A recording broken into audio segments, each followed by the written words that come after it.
இந்தியர்களை நாடு கடத்திய கனடா. 3000க்கும் மேற்பட்ட இந்தியர்கள் திண்டாட்டம்.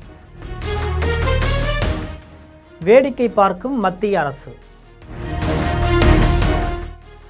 நாங்கள் ஒன்றும் உங்களுக்காக ஓடாய் உழைக்கிற எந்திரமும் இல்லை.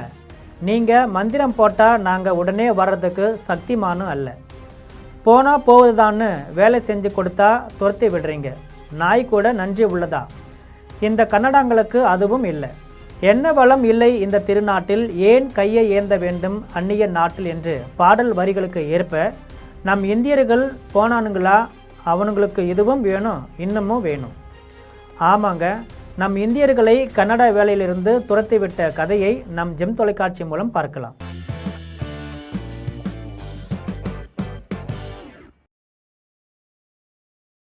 கனடாவிலிருந்து கடந்த 6 மாதங்களில் சுமார் 3000க்கும் அதிகமான இந்தியர்கள் நாடு கடத்தப்பட்டிருக்கின்றனர். நாட்டின் வளர்ச்சிக்காக மாடாய் உழைத்த நம் இந்தியர்கள் கொஞ்சம் கூட ஈவு இறக்கம் இல்லாமல் திருப்பி அனுப்பப்படுவதை மத்திய அரசு வெறுமன கை கட்டி வேடிக்கை மட்டும் பார்ப்பதாக பலரும் விமர்சித்திருக்கிறாங்க. அமெரிக்காவுக்கு பக்கத்தில் இருக்கும் நாடுதான் கனடா. உலகின் 2வது மிகப்பெரிய நாடு என்கிற அந்தஸ்தை பெற்றிருந்தாலும் அமெரிக்க அதிபர் ட்ரம்பின் தொற்று புத்தி இந்த கனடா நாட்டுக்கும் தொட்டி இருக்கிறது போல.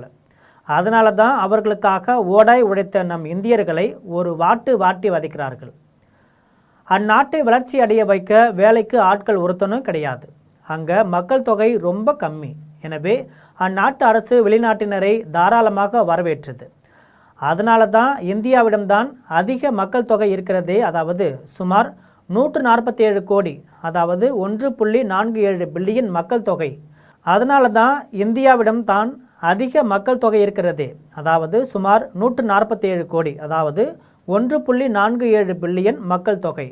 அதனால தான் அவங்க ரத்தத்தை கொசுவாக்கிய கனடா இத்தனை நாள் வேலை என்ற பெயரில் உறிஞ்சி கொண்டிருந்தது. இப்படித்தான் இந்தியர்கள் கனடாவுக்கு சென்றாங்க. டிரைவராக, மருத்துவ பணியாளர்களாக, செவிலியர்களாக, ஐடி ஊழியர்களாக, பொறியாளர்களாக இந்தியர்கள் கனடாவுக்கு போயிருந்தாங்க.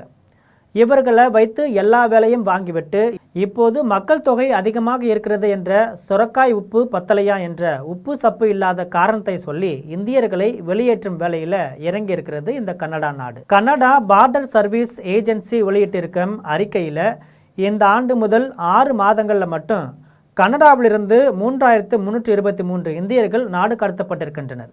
அதாவது அந்நாட்டு அரசு இந்தியர்களை இந்தியாவிற்கு வலுக்கட்டாயமாக அனுப்பி வைத்திருக்கிறது. கடந்த சில ஆண்டுகளாக வெளிநாட்டு மக்களை வெளியே அனுப்புவதில் கனடா அரசு ரொம்பவும் சீரியஸாக இறங்கி வேலை பார்த்து வருது. பரீட்சையில் வரும் ரேங்க் மார்க்கை போல இந்த லிஸ்ட்டில் மெக்சிகோ தான் எப்போதும் முதல் இடத்துல இருக்குது. அந்நாட்டை சேர்ந்தவர்களைத்தான் கனடா அதிக அளவில் வெளியேற்றி வந்தது.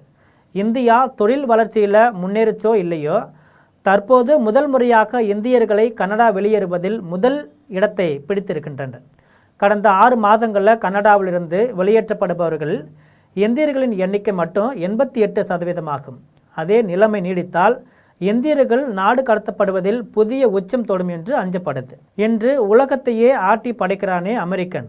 இந்த 6லிருந்து 7 மாதங்களில் 1273 இந்தியர்களை மட்டுமே நாடு கடத்தியிருந்தது.